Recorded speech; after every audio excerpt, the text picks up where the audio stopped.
In August of 2023, my friend Mike and I hiked the Colorado Trail. And here's how we did it. This is the United States. This is Colorado. And if we get a little closer, this is the Colorado Trail, which is a 486-mile thru hike in Colorado's portion of the Rockies. At mile 181.8, the trail splits. You can take the Collegiate East, which is the original route, or the Collegiate West, which is known to be a little more scenic but adds an additional 5 miles to the trip. The trail then reconvenes at mile 260.7. You'll pass through 6 wilderness areas and 8 mountain ranges, climbing nearly 90,000 feet.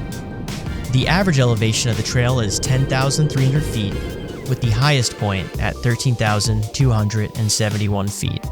The recommended start date for the CT is no earlier than July 1st. This mitigates worrying about a deep snowpack.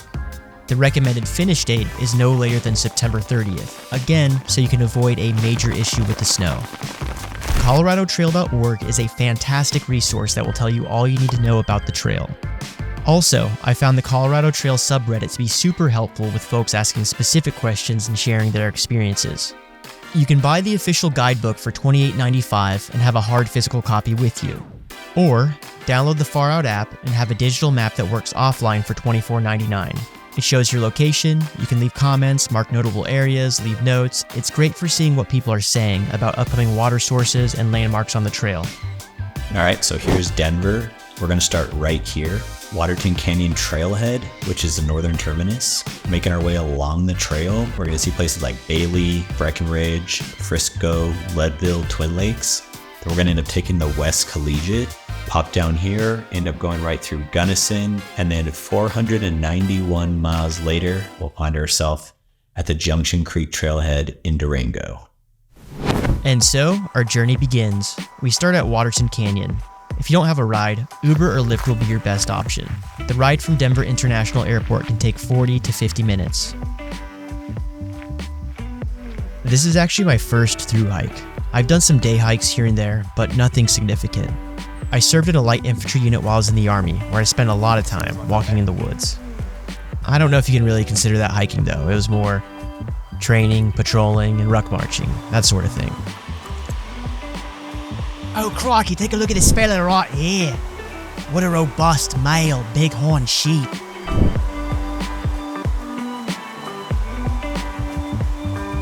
Even though I have a military background, I know there is a lot to learn when it comes to thru hiking. I meant to get a haircut before I left on the trail and, of course, I ran out of time and just ended up saying, fuck it. We're shaving everything off. Makes hygiene a little easier. In good first day on the trail fashion, Mother Nature pulled the old, welcome to the outdoors. Now, it's time to piss on you. The rainfly held up just fine. The only issue was when the wind picked up and decided to blow the rain into my hammock a little bit, but luckily, it was only a little bit, so nothing crazy, not enough to ruin my night. One of the benefits to being up here at altitude is the sun feels so intense during the day. Your gear dries super quick.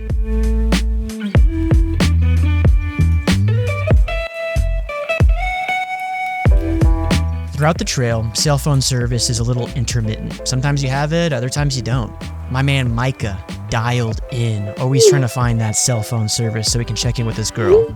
I mean, I seen him. He's going to the top of the peak, raising his phone in the sky. Can you hear me now? Good.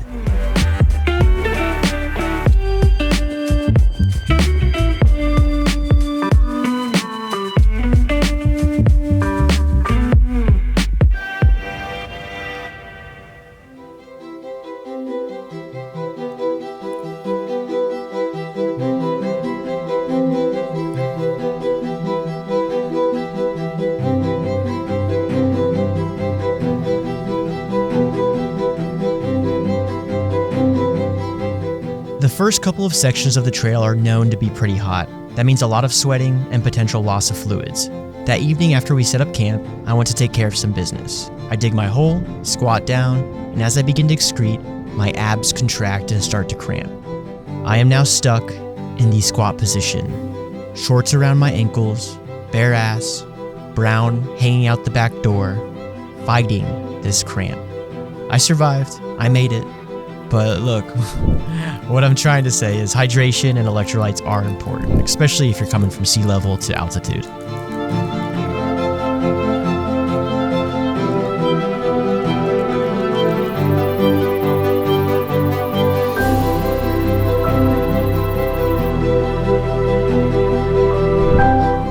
My buddy Chris picked us up from Bailey today. The first 3 days on the trail were pretty good. It was a good test run for my gear. Most people recommend doing a warm-up hike where you can test out all of your gear before you venture on a longer thru hike. And after this experience, I highly recommend doing just that. But I knew that we were going back to Denver after 3 days for a refit, so I wasn't too worried. But if you don't have that sort of opportunity, for sure do a shakedown hike so you can get your gear dialed in.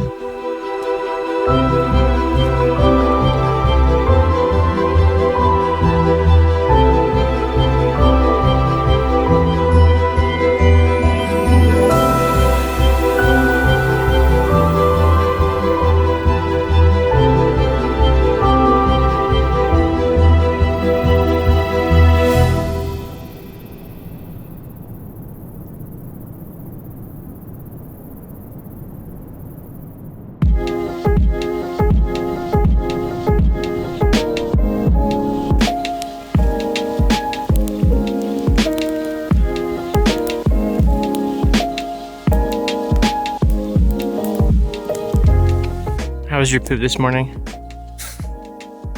Mashed potatoes. Oh shit! What about some of that steak and rice coming out, or did you already excrete that? I got rid of that. God damn, I made that and you got rid of it.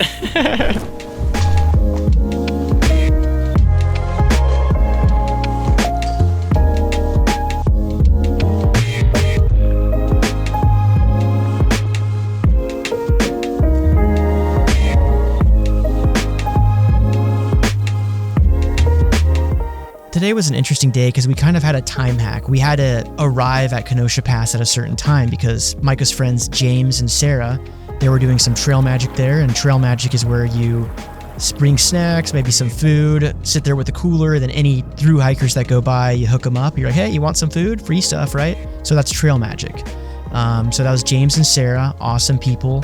They then took us to Shaggy Sheep. It was a bar, restaurant, a little bit down the road.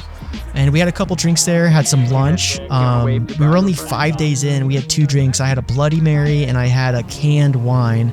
And holy smokes, my alcohol tolerance at this point, altitude, 5 days in the woods, is so low. Like, when we got back on the trail, damn, dude, that buzz, immaculate. It made hiking really fun.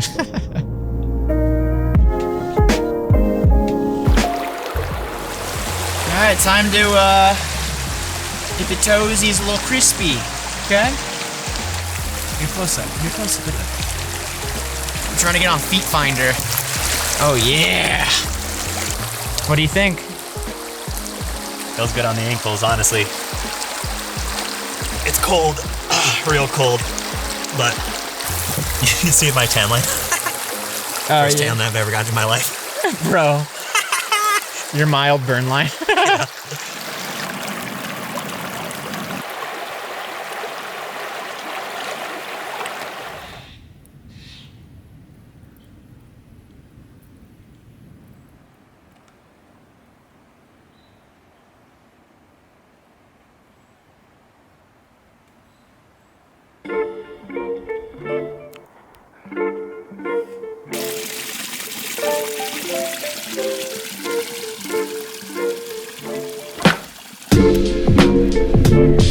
Five miles uphill.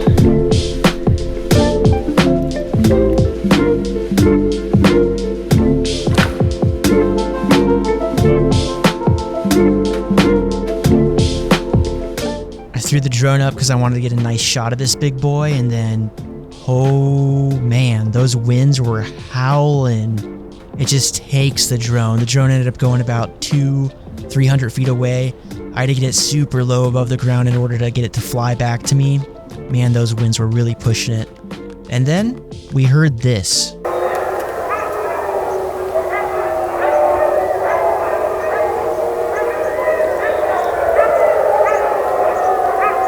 Hearing this in the middle of nowhere, a bit unsettling. But it was just a kennel of dogs. Most looked to be huskies. I'm sure it was a breeder or something like that.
I think I figured out the name of the nonprofit.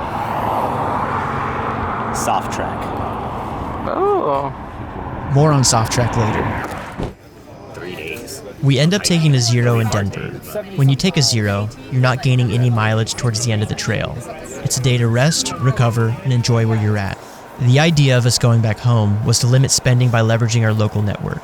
We could save some money on lodging and food that we already had prepped, but in hindsight, it was a mistake. When you go back home, even if it's just for a day, reality starts to creep back in. Chores, tasks, work, it all comes back into play. The whole point of doing a longer trail is to go on an adventure and get away from the world for a bit, and take a break from your known reality. We then slack pack from Copper to Breckenridge. Wait, what's slack packing? So you want to know what slack packing is, huh?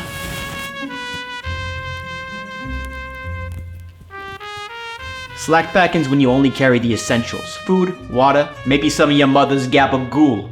Here, let me show you on the map. Here's how we're gonna do it.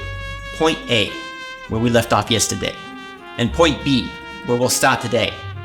We left most of our gear in the hostel in Breckenridge, got a ride to point B, then walked on the trail backward to point A. So we walked back to where we left off. We carried less weight, less stress on our bodies, then the next day we just pick up where we started at point B and keep moving southbound. Capiche? Now some purist hikers, they ain't gonna like this. They'll probably tell you it's cheating, but what do they say? If you ain't cheating, you ain't trying. And me personally, the amount of extra accoutrements I'm carrying, I'll take any break I can get.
If you're taking a 0, definitely do it in Breckenridge. They have a ton of food and drink options. You can also take a free bus to Frisco, where they have an REI. We stayed at the Fireside Inn Hostel. They're clean and they have nice beds. Shout out to Broken Compass Brewery, super fun spot to drink. And if you enjoyed this, check out part 2 of our Colorado Trail journey. It only gets prettier. Oh!